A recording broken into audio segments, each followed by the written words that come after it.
Well, hey guys, hello and welcome to Niti Shiksha and this is Mihir Thakur and welcome back to the series of our Indian Constitution।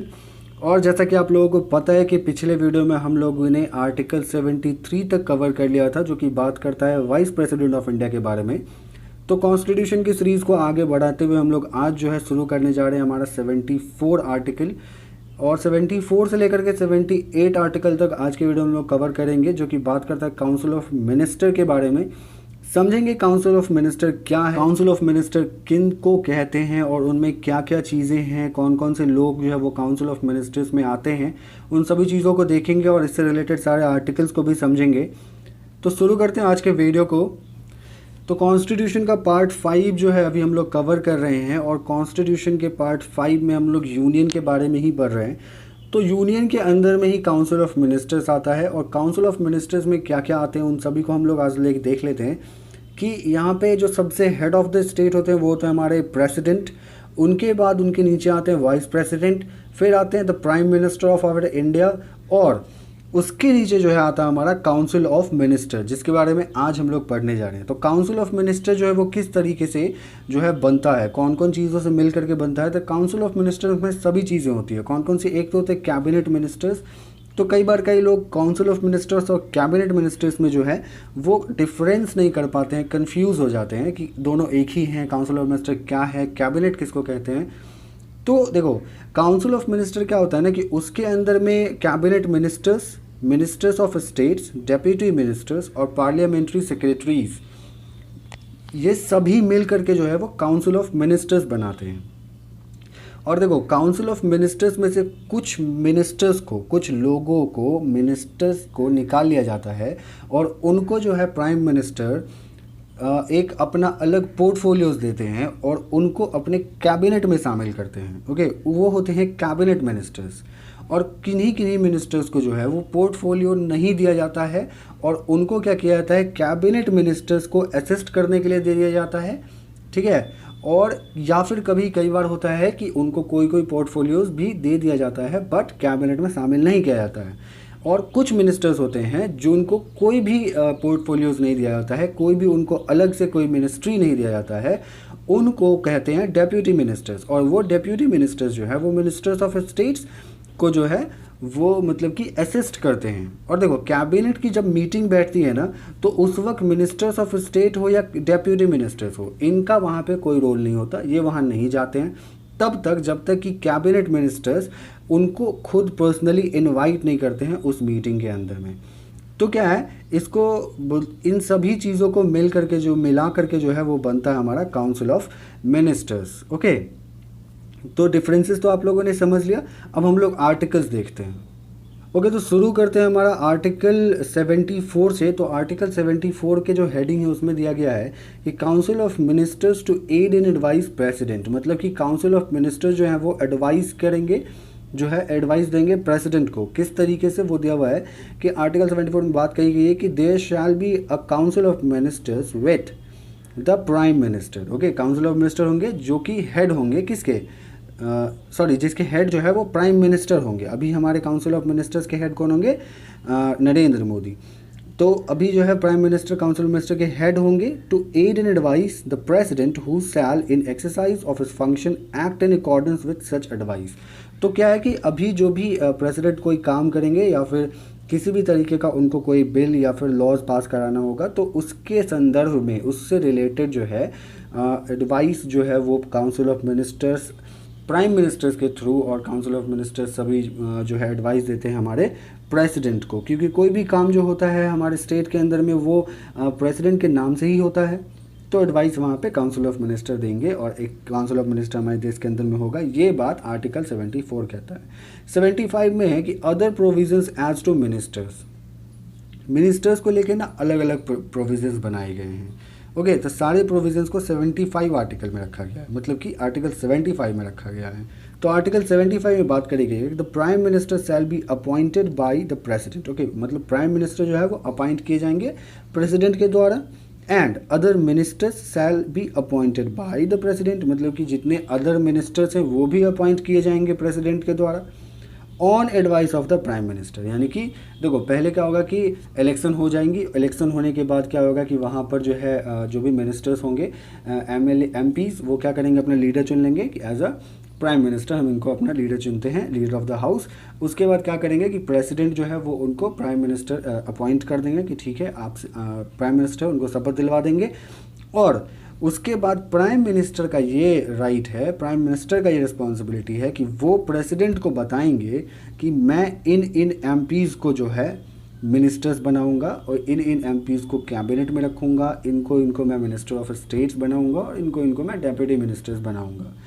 तो ये सब चीज़ जो है prime minister president को बताएंगे और उसके बाद जो है वो प्रेसिडेंट उन सभी मिनिस्टर्स को, उन सभी MPs को उनका पोस्ट देंगे, जैसा कि प्राइम मिनिस्टर ने प्रेसिडेंट को बताया है। ठीक है, नेक्स्ट क्या प्रोविजंस है इसी आर्टिकल में देखेंगे।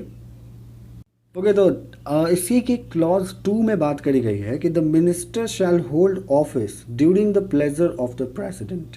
यानी कि प्रेसिडेंट के चाहने तक मिनिस्टर्स जो है वो ऑफिस होल्ड कर सकते हैं। यानी कि प्रेसिडेंट के पास पावर है कि वो किसी भी मिनिस्टर्स को उसके पद से हटा सकते हैं। अब क्लॉज 3 में बात करी गई है कि the council of ministers shall be collectively responsible to house of the people. House of the people means Lok Sabha. यानी कि काउंसिल ऑफ मिनिस्टर्स जो है वो कलेक्टिवली रिस्पॉन्सिबल होंगे कि अगर वो कोई काम करते हैं, किसी भी तरीके का कोई बिल, लॉज से रिलेटेड कोई काम या अपने कॉन्स्टिट्यूएंसीज में कोई भी काम अगर ले लेना, उसके बाद उसको ना करना, इन सभी का अकाउंटेबिलिटी, इन सभी का रिस्पॉन्सिबिलिटी वो हाउस ऑफ द पीपल के अंदर होगा। उनका जो है लोकसभा के अंदर उनका रिस्पॉन्सिबिलिटी होगा। ओके, नेक्स्ट क्लॉज में बात करी गई है कि before a minister enter upon his office, मतलब कि अगर कोई मिनिस्टर अपने ऑफिस में जा रहा है उससे पहले की क्या बात है। The president shall administer to him the oath of office and of secrecy according to forms set out of the purpose in the 3rd schedule. देखो यहाँ पे क्या है कि जितने भी मिनिस्टर्स हैं वो ऑफिस में जाने से पहले, ऑफिस में जाने से पहले उनको जो है वो शपथ दिलवाएंगे हमारे प्रेसिडेंट, और सिक्रेसी का भी शपथ दिलवाएंगे। यानी कि कोई भी काम है उसको गुप्त रखने का भी एक शपथ होता है देश के अंदर में। जो भी मिनिस्टर्स होंगे उनको शपथ दिलाने का काम जो है वो प्रेसिडेंट करेंगे, और वो किस तरीके से शपथ दिलवाएंगे वो बात जो है हमारा 3rd शेड्यूल में दिया गया है। शेड्यूल क्या है अगर आप लोगों को पता है तो ठीक है, और शेड्यूल में मैंने एक बहुत डिटेल्स लेसन बनाया हुआ है जिसके बारे में बताया कि कॉन्स्टिट्यूशन में शेड्यूल क्यों होना चाहिए, क्यों हुआ, कब, मतलब कि संविधान बनाने टाइम में क्यों सोचा गया कि शेड्यूल को रखा जाएगा, शेड्यूल हमारा कितना लेंदी है, कितना बड़ा है, और सारे शेड्यूल में क्या क्या है उसको बहुत ही कंसोलिडेट करके मैंने समझाया उस लेसन में। तो अगर आप देखना चाहते हो तो वो लेसन को जाकर के देख सकते हो, उसका लिंक मैं डिस्क्रिप्शन में डाल दूंगा। तो आपका शेड्यूल से रिलेटेड आर्टिकल्स और पार्ट्स में डिफरेंसेस से रिलेटेड सारे डाउट जो है वो क्लियर हो जाएंगे। आगे बढ़ते हैं। नेक्स्ट क्लॉज में दिया हुआ है कि a minister who for any period of 6 consecutive months is not a member of either house of parliament shall at the expiration of the period cease to be ministers। मतलब अगर मान लो कि कोई मिनिस्टर है, ओके, और उसको minister बना दिया गया है, और अगर वो उसके ठीक 6 महीने कॉन्जिक्यूटिव 6 महीने, यानी कि ऐसा नहीं कि 2 महीना अभी फिर 2 महीना के बाद फिर 2 वाला महीना जोड़ेंगे, ऐसे नहीं, कंटिन्यूसली 6 महीने के अंदर अंदर अगर वो मिनिस्टर्स बनने के लिए खुद को क्वालिफाई अगर नहीं करता है किसी भी हाउस से, चाहे वो राज्यसभा चाहे वो लोकसभा से, ठीक है, अगर वो उसका MP यानी कि मेंबर ऑफ पार्लियामेंट नहीं बनता है, खुद को साबित नहीं करता है कि वो इलेक्टेड मेंबर बन सकता है या बन चुका है, अगर वो 6 महीने के अंदर में ये चीज़ प्रूफ नहीं करता हाउस के अंदर में, तो उसको अपने मिनिस्टर वाले पद से जो है वो रिज़ाइन देना पड़ेगा। ठीक, अब जो है इसी के क्लॉज 6 में क्या लिखा हुआ है कि the salaries and allowances of minister, मतलब कि मिनिस्टर्स को जो वेतन, जो भत्ते मिलेंगे, shall be such as Parliament में from time to time by law determine and until Parliament so determine shall be as specified in 2nd schedule. देखो 2nd शेड्यूल में भी मैंने बताया कि जो भी सैलरी अलाउंसेस जो है वो दी गई हैं, बहुत सारे कॉन्स्टिट्यूशनल पोस्ट है, उसमें सारे पोस्ट के क्या क्या सैलरी, किस किस तरीके की सैलरीज होंगी, ये बात 2nd शेड्यूल में लिखी गई है। तो ठीक है, यहाँ पे क्या बताया गया कि मिनिस्टर का जो सैलरी और अलाउंसेस होगा, यानी कि उनका जो वेतन भत्ता होगा, वो चीज़ डिसाइड करेगी पार्लियामेंट यानी कि संसद भवन। और वो संसद भवन को ये पावर मिलता है इस क्लॉज के तहत कि वो टाइम टू टाइम जैसा उनको ठीक लगे संसद को, वो उस टाइम में क्या करेगी कि मिनिस्टर्स के सैलरी और अलाउंसेस में जो है चेंजेस ला सकती है, घटा बढ़ा सकती है कानून बना करके, ठीक है। और जो भी सैलरी अलाउंसेस जो मिलेंगी वो सेकंड शेड्यूल के अकॉर्डिंग जो है उन मिनिस्टर्स को मिलेंगी। ये चीज़ जो है इस क्लॉज में दिया गया। नेक्स्ट आर्टिकल देखेंगे अब। ओके, आर्टिकल 76 से जो है वो अटॉर्नी जनरल ऑफ इंडिया शुरू हो जाता है। अटॉर्नी जनरल ऑफ इंडिया एक पोस्ट है, मतलब एक इंसान होंगे हमारे कंट्री के अंदर में जिनको अटॉर्नी जनरल ऑफ इंडिया बनाया जाएगा। उनका क्या क्या काम होगा, उनका क्या क्या रिस्पॉन्सिबिलिटीज़ होगा, वो बात यहाँ इन आर्टिकल्स में दी गई है। तो ये कौन होंगे, ये आर्टिकल्स में समझते हैं कि आखिर ये क्या होंगे, किस लिए होंगे हमारे कंट्री के अंदर में। तो आर्टिकल 76 के क्लॉज 1 में बात करी गई है इनके बारे में, और बताया गया है कि the president shall appoint a person who is qualified to be appointed a जज of Supreme Court to be Attorney General for India. मतलब कि कोई भी इंसान जो कि सुप्रीम कोर्ट के जज बनने का क्वालिफिकेशन रखता है, ओके, अगर वो सुप्रीम कोर्ट के जज बनने के लिए एलिजिबल हो गया है, सारे क्राइटेरियाज को पूरा कर लिया है, तब जाकर के जो है वो प्रेसिडेंट, हमारे भारत के जो प्रेसिडेंट होंगे, वो उस पर्सन को अटॉर्नी जनरल नियुक्त करेंगे, अपॉइंट करेंगे हमारे कंट्री के अंदर में, और वो एक ही होगा, ठीक है। इनका क्या काम है, इनका काम देखिए। It shall be the duty of attorney general to give advice, देखो यहाँ पे क्या बता रहा है, एडवाइस यानी कि सलाह, ठीक है, to the government of India upon such legal matter. अब देखो क्या होता है ना कि कई बार सरकारों को भी, सरकार अपने लिए भी तो कोई वकील या कोई जज चाहिए होगी ना सरकार को, जो उनको लीगल मैटर पे कोई एडवाइस सलाह दे पाए। वो डायरेक्ट सुप्रीम कोर्ट से तो हर बात नहीं पूछेगी, वो तो तभी पूछेगी जब उनको उस प्रोविज़न से रिलेटेड कोई काम होंगी। उससे पहले अगर लीगल मैटर पे कोई एडवाइस लेना होता है तो उसके लिए अटॉर्नी जनरल जो है वो होते हैं सरकार को किसी लीगल मैटर पे सलाह देने के लिए, ठीक है। ये बात जो है अटॉर्नी जनरल के लिए इस आर्टिकल के क्लॉज में लिखी गई है। तो क्या काम है वो आपने समझ गया। नेक्स्ट देखते हैं आगे क्या है। अब देखो यहाँ पे क्या दिया गया है कि इस क्लॉज में कि in the performance of his duties, okay, मतलब वो अपना ड्यूटीज़ परफॉर्म कर रहे होंगे उस वक्त, the attorney general shall have right of audience in all court in the territory of India. मतलब कि अटॉर्नी जनरल को इतना पावर है, दिया गया है और है भी, कि अगर वो अपना ड्यूटी परफॉर्म कर रहे हैं तो उस वक्त वो किसी भी कोर्ट में जा कर के एज ऑडियंस वहाँ पे रह सकते हैं, केस को स्टडी कर सकते हैं, समझ सकते हैं। ये पावर जो है इस क्लॉज में अटॉर्नी जनरल को दी गई है। आगे दिया गया है कि the attorney general shall hold office, okay, shall hold office during the pleasure of the president and shall receive such remuneration as president may determine। Means कि अटॉर्नी जनरल जो होंगे हमारी कंट्री के अंदर में, वो ऑफिस तब तक रहेंगे, उनका ऑफिस तब तक चलेगा जब तक प्रेसिडेंट चाहेंगे। मतलब कि प्रेसिडेंट को पावर है कि वो अटॉर्नी जनरल को उनके पद से हटा सकते हैं, और उनको क्या सैलरी मिलेगी, रेम्यूनरेशन मतलब होता है मेहनत आना, यानी कि उनका जो भी काम होगा उसके लिए उनको क्या सैलरी और क्या अलाउंसेस मिलेंगी, ये डिसाइड जो है वो करेंगे हमारे देश के प्रेसिडेंट यानी कि राष्ट्रपति, ठीक है। नेक्स्ट देखते हैं।